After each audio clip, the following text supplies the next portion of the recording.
Cricket की दुनिया में हिटमैन के नाम से मशहूर रोहित शर्मा की बल्लेबाजी का हर एक क्रिकेट फैन दीवाना है, लेकिन बहुत ही कम लोग ये जानते हैं कि उनके नाम एक ऐसा रिकॉर्ड है जो कि शायद कभी भी नहीं टूट सकता।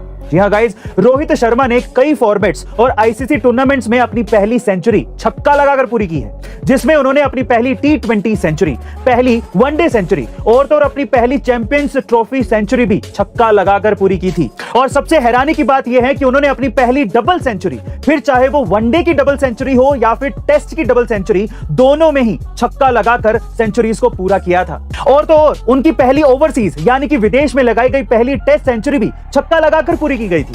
गाइस, अब तो आप समझ ही गए होंगे कि क्यों रोहित शर्मा को हिटमैन कहा जाता है। वैसे गाइस, आपका फेवरेट इंडियन प्लेयर कौन है कमेंट सेक्शन में जरूर लिखिएगा, और क्यों है वो भी बताइएगा, और किसी एक सबसे अच्छे कमेंट को हम लोग पिन करेंगे, तो जल्दी कीजिए, कमेंट कीजिए। Thank you. दोस्तों, क्या आप जानते हैं कि एक बार एक शख्स ने ताजमहल, लाल किला और राष्ट्रपति भवन को बेच दिया था। जी हाँ, ये बिल्कुल सच है। 1978 की बात है, जब नटवर लाल नाम के एक आदमी ने नकली गवर्नमेंट ऑफिसर बनकर ताजमहल, लाल किला और राष्ट्रपति भवन को एक फॉरेनर को ही बेच दिया था।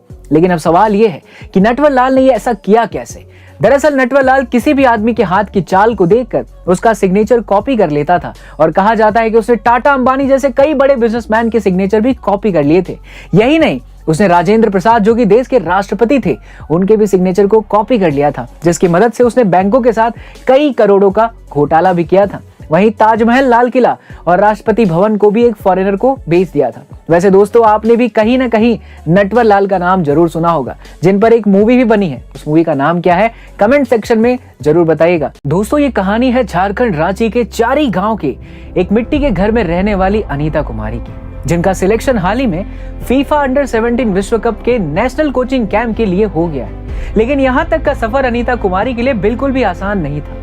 दरअसल फुटबॉल में अपना करियर बनाने वाली अनीता कुमारी को फुटबॉल खेलने के लेकर ताने मारे जाते थे। यहाँ तक कि ट्रेनिंग सेशन के दौरान कांच के टुकड़े भी फेंक दिए जाते थे। लेकिन तब भी अनीता ने हार नहीं मानी और वो ट्रेनिंग करती रही। अनीता कुमारी की बहन विनीता ने कहा कि मुझे गर्व है, उसने कई कठिनाइयों का सामना किया, क्योंकि उस समय हमारे घर की हालात बहुत ही खराब थे और हमारे पास खाने के लिए सिर्फ चावल थे। दोस्तों, अनीता ने जिस परिस्थितियों में कामयाबी हासिल की है वो काबिले तारीफ है। हमारे देश की इस बिटिया के लिए एक हार्ट तो बनता है। गाइस, अमूल एक फेमस डेयरी प्रोडक्ट कंपनी है, और इंडिया में शायद ही कोई ऐसा घर होगा जहां पर अमूल के आइटम्स यूज ना होते हों।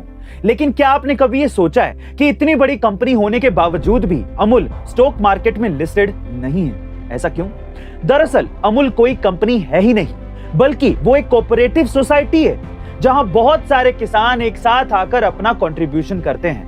और यही नहीं, अमूल जब साल 1946 में बना था तो उसका मकसद ही किसानों को आर्थिक रूप से मदद करना था, और इसीलिए आज अमूल करीब 36 लाख किसानों का एक ग्रुप बन चुका है, और अमूल का प्रॉफिट भी इन 36 लाख किसानों में इक्वली डिस्ट्रीब्यूट कर दिया जाता है।